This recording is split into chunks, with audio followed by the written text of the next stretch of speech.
Every day in the United States, countless lives are lost. Some of these deaths are the result of natural causes or old age.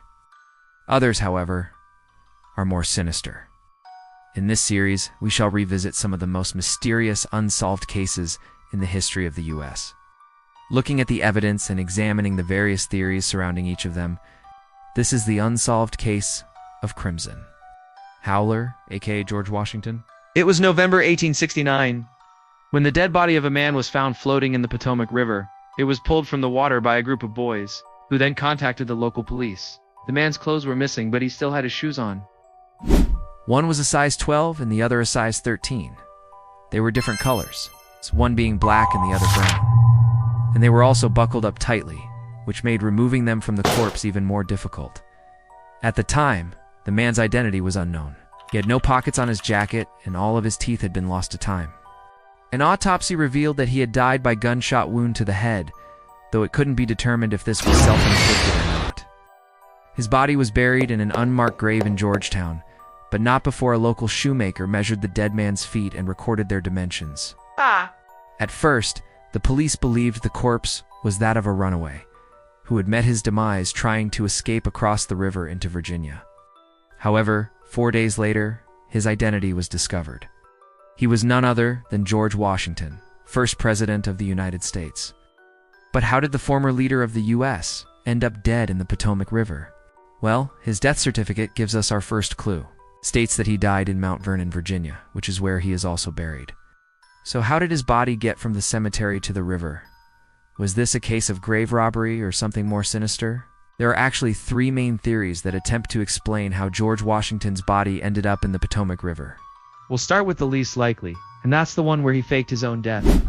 According to this theory, George faked his death in order to escape his responsibilities, or possibly to live out his remaining days under a false identity. After all, when he died in 1799, he was close to 70 years old. Those final years of his life were spent mostly in bed due to poor health. Perhaps he simply wanted out. Faking one's death isn't unheard of. In fact, it's quite common in fiction, so much so that there's even a word for it. In literature, it's called a Lazarus plot, named after the biblical figure whom Jesus raised from the dead. Now, while a Lazarus plot is sometimes used in novels, it's very rarely done in real life, and that's mostly because faking your own death isn't easy. You can't just disappear when you have people relying on you and expecting you to show up. A good example of this is the 1947 case of Benjamin McEachern, who went missing in San Antonio, Texas, for several months. His friends and family received phone calls from him, but then the calls stopped. His car was eventually found abandoned at a bus station, and his body was never recovered. Eventually, his wife filed for divorce on the grounds of abandonment. To find out what happened to Benjamin, watch the unsolved case of the Phantom Caller. Back to George. While it is possible that he faked his own death, there is absolutely no evidence to suggest this. Not only that, but George was a man of high integrity who always kept his promises.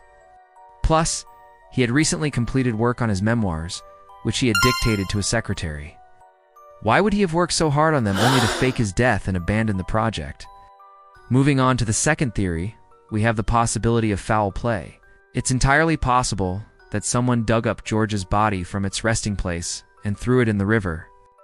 There's a couple of problems with this theory, though. The first is that George's body wasn't discovered until 70 years after he died. That's a long time for a grave robber to wait before selling his corpse to some unscrupulous medical scientists. The second problem is that there is no record of anyone robbing George's grave, nor is there any record of anyone wanting to do such a thing. And finally, the third and most likely theory is that George's body was lost during a funeral procession.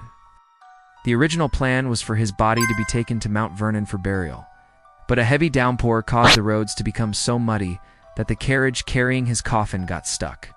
It was decided that the best course of action was to take the coffin off the carriage and carry it to a nearby house.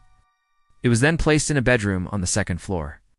When the funeral procession arrived at Mount Vernon the following day, the now very wet coffin was carried out to be buried. Either during this transfer or the original journey, it's possible that the coffin fell into the river and floated away, eventually coming to rest in the spot where it was discovered. In the end, the unsolved case of George Washington remains just that, unsolved. There will likely never be enough evidence to come to a definitive conclusion, leaving us to wonder what really happened. Did George Washington fake his death and start a new life? Was he the victim of foul play? Or was his body lost during a botched funeral procession? What do you think happened?